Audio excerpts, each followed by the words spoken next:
Hi guys, welcome to Hardest Info channel. Today I have a HUAWEI Pura 70 Pro and I want to show you how to take long screenshots on this device.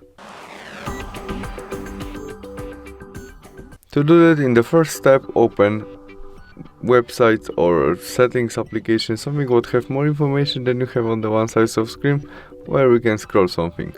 Where we are on it, we press volume down and power key together at the same time as to make normal screenshot. And after that, tap on scroll shot.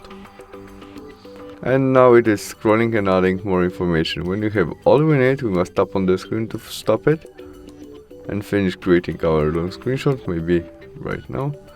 And that's all, we have our long screenshot. To save it, we press this icon. Thanks for watching, see you soon, bye!